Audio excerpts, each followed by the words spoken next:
Hi, I'm Jessica Poston, and this is my presentation on urbanization's impact on domestic violence. First, we must define what urbanization and domestic violence are.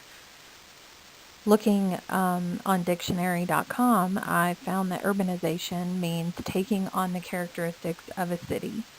So, in my mind, it means the opposite of rural would be urbanization, urban. Domestic violence, acts of violence or abuse against a person living in one's household. This could mean a partner, a husband, a spouse, a wife, or children, or anybody living under the same household.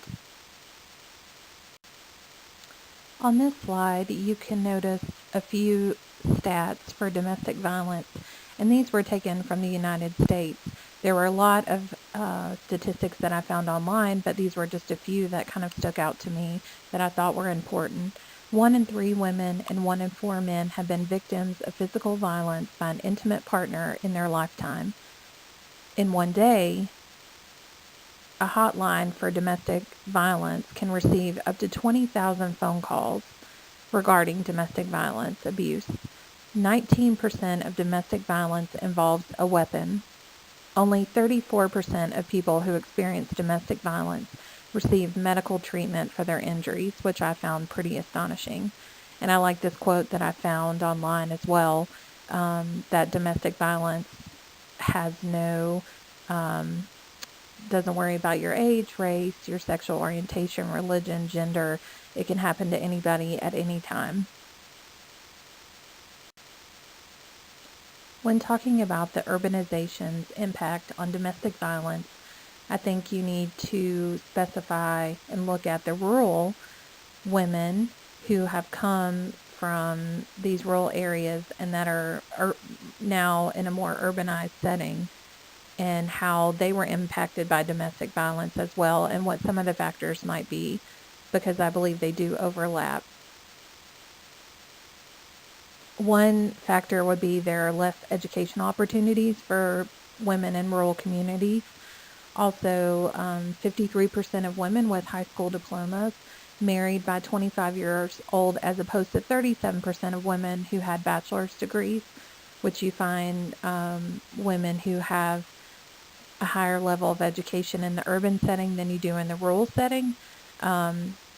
Also, another factor could be they're more likely, women who are in rural settings, to have sex and marry young.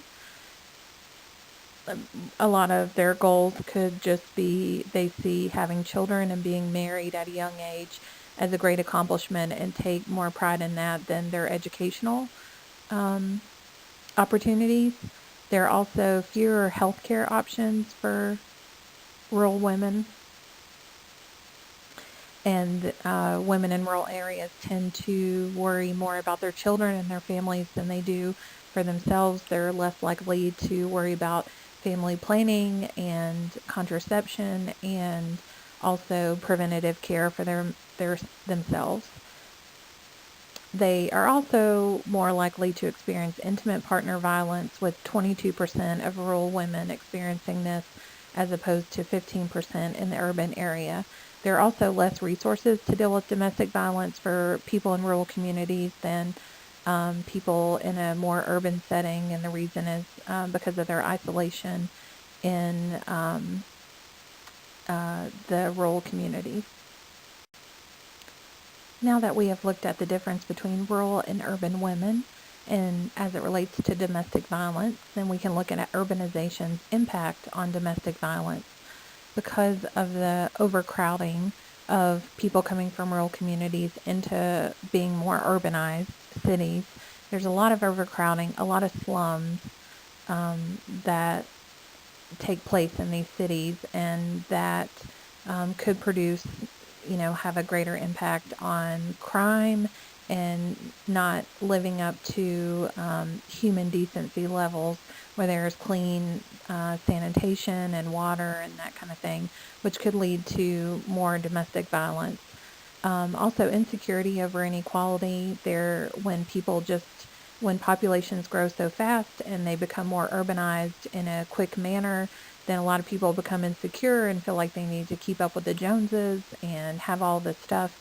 And because the classes are very, whether it's racial class or social class or socioeconomic class, those things become more evident and people become insecure over that and take out their frustrations on other people, which also increases the stress in the homes, which could lead more to domestic violence.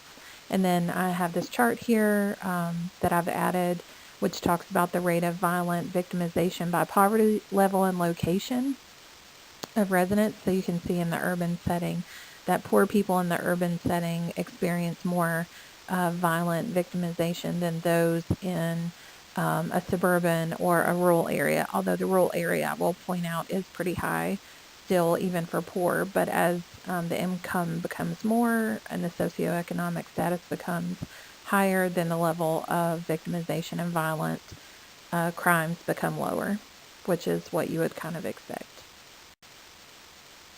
A few solutions that might help with urbanization's impact on domestic violence would be better planning for communities going from rural to urban, better structures in place so that sanitary and health concerns are addressed before people end up in the slums and end up in these areas would be good.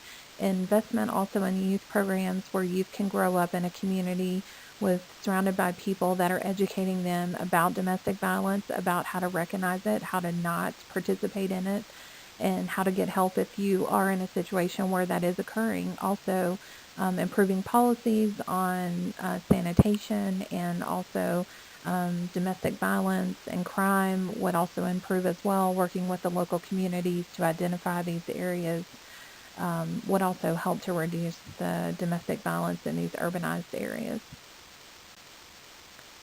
Here are the references for my facts for this PowerPoint presentation. Last but not least, a little bit about myself. Just a few pictures. All of these are my own pictures that I took. Jessica Poston. I am going to be a senior soon. I have a full-time job and work in healthcare administration and enjoy traveling and my family hanging out and enjoy doing this presentation. Thanks.